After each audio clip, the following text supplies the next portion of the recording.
Hey Aries, welcome to the Magic Hours. I am Zoe Flowers, and this is your reading for February 2024. So, what is the overall guidance I'm hearing actually for Aries? What is the overall guidance? We have the Magician. What is the Magician about? The Magician is you literally having everything you need at your disposal to create the impact that you're wanting to create. I wish we could see the magic on here, back here on the right away, but I don't have it. So everything is present in this card, okay? Everything we need to quote unquote manifest, everything we need to solve issues are literally in the palm of our hand. There does need to be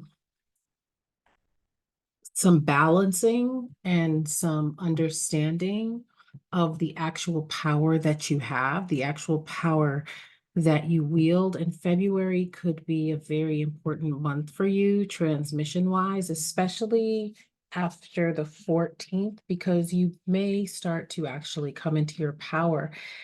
I feel that you've had glimpses of your power. Yeah,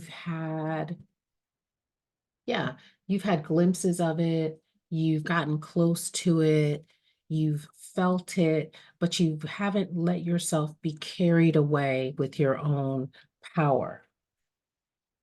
This is very different, and Spirit is asking that you let yourself be carried away, that you let yourself be engulfed. It's almost like you let yourself just go under and drown in your own power, not for ego's sake. This isn't an ego walk. This is a power sourcing walk. We have the cups here. Cups represents emotions. We have the sword here. Cups represents emotions and water. Swords represents thoughts, ideas, and air signs. The pentacles represents the seeds that we plant, the things that we plant that we want to actually grow and take root. And the wand is hidden over here in the corner, but that's the wand, and that is associated with fire signs, the element of fire, and it has to do with action. So that's why I like to say you have everything you need within the Magician's card. The reason why I say for you specifically, Aries, Sun, Moon, Rising, by the way, is because the Magician can also be a trickster. And we see a little bit of that trickster energy here with these teeth, right? So it's like, what's going on behind the surface, and these eyes right here. And so it's like, what's going on behind the surface that we're not seeing? And what I feel like is you, again, might have a sense that you have this trickster energy also around you, but the reason why you can't shift it, move it, transmute it is because, again, you haven't accepted the full weight of your power.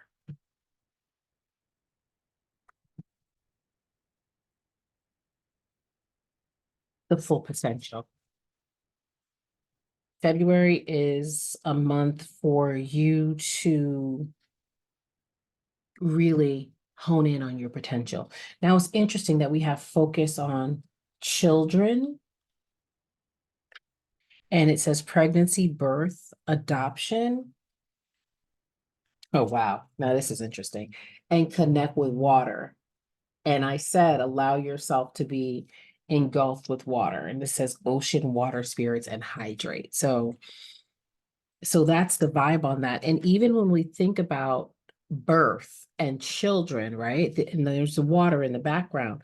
They are born, they are nurtured, they are cultivated in this water.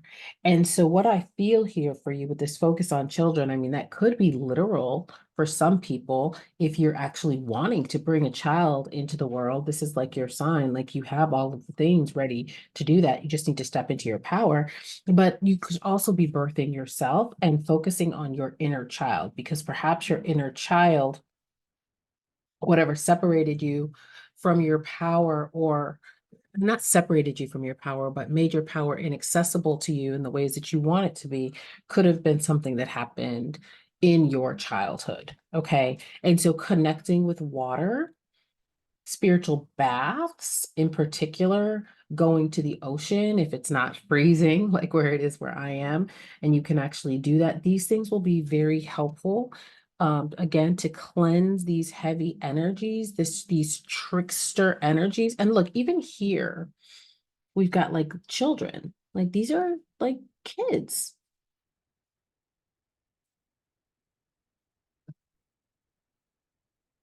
So perhaps for some of you also, it's like maybe you have a program or something that you want to create for children, programming and things like that for children. So some of you all, again, may physically be trying to bring children into the world. Some of you may be creating programming for children. And then for other people, there is a need to, again, nurture and focus on your inner child, your childhood, and how that could be keeping you bound with this Nine of Swords, keeping you in this energy of, this is literally, again, just keeping you tied to ideas. Because again, swords is all about ideas.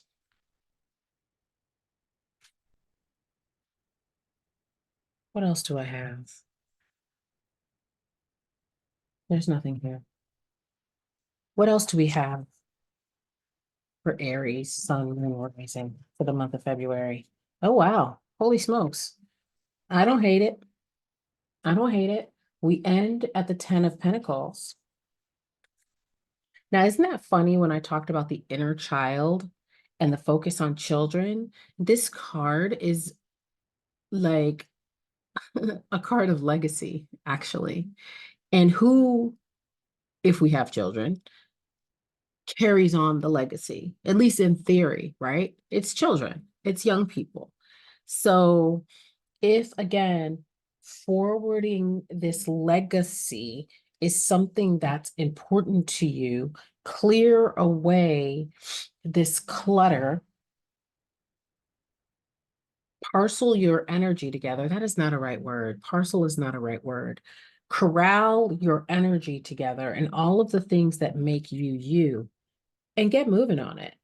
Because we also have similar colors here. We have the gold, two different decks. We have the gold, we have the red, right? Yeah. Wow. I like that, Aries. I like that 10 of Pentacles. That's like, and it is not in the reverse. So it is definitely like creating the things that you want to create that are going to impact other people, that are going to create a legacy for you. Creating a legacy, creating your legacy is literally in the palm of your hands. Let me talk about the Aries North Node for a minute, because we know that the Aries North Node, the Libra South Node, is going to continue to be in play until next year, right? And so the North Node is where we're going. It's our destiny. The South Node are the things that we've maybe held on to a little. It's our comfort zone, the things that the habits, the beliefs, the behaviors that we've held on to for a little too long, whether they're helping us or not. They also can be the gifts and the talents that we brought with ourselves from previous lifetimes, for those of us that believe in reincarnation. And so this Aries North Node energy, this moving towards destiny, what's needed is to stop paying attention to the things of the Libra South Node, people pleasing, putting other people first, not putting yourself front and center to move yourself forward.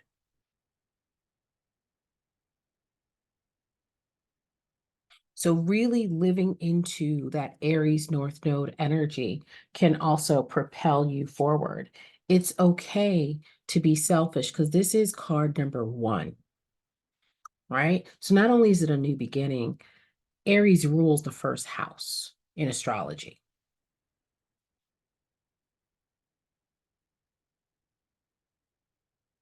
In certain practices, I should say that. Other people don't believe that. In modern astrology, Aries is associated with the first house. I'm going to start saying it like that. I'm going to start saying it like that. Thank you, Spirit. In modern astrology, Aries is considered to rule the first house, but it definitely represents the individual, okay, in numerology and in astrology. So this is your sign to put yourself first for the betterment of humanity, which again, Aries is all about. Aries at its highest level is about being that warrior, but that warrior for a cause, for humanity. Okay. And so, yeah, that's what I have. I hope it resonates, and I'll see you soon. Bye.